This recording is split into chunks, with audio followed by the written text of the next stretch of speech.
Now, we often assume the biggest hurdle for working mums is the cost of childcare, but new research suggests that women are frustrated by something else entirely. A study carried out by KidSpot reveals a lack of part-time work is keeping mums at home.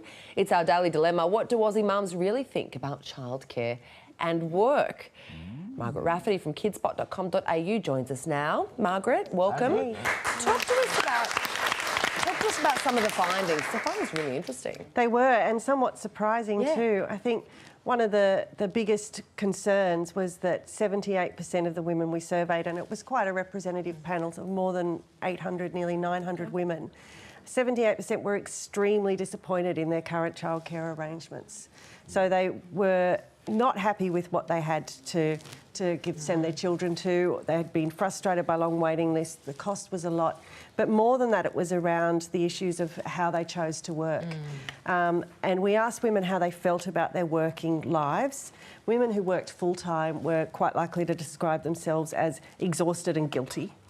Stay-at-home mums were frustrated, and it was the ones who worked part-time who were most likely to describe themselves as happy, because that's what women want. They want to be able to work but balance the needs of their family, and that's where we're lacking, I really believe that. Yeah. And the problem is obviously that part-time jobs and flexible employers are very, very rare. There's a shortage of them, and we know from the unemployment. And then childcare there's a shortage of that, very rare. And then you've got to get those two really rare things, and they have to match up perfectly, otherwise you're screwed. And the thing with part-time work too is it often makes it harder to find childcare, which is challenging anyway, because it's hard for a centre who has the option to take someone who needs 5 days a week and fill that place.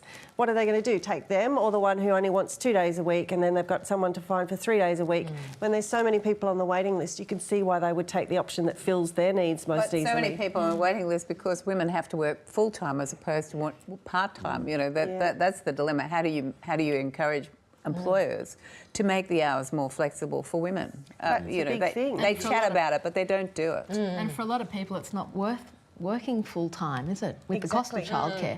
Or part-time or even. the personal cost too. I mean, at the point you make as well, that for so many women that they do feel exhausted and guilty.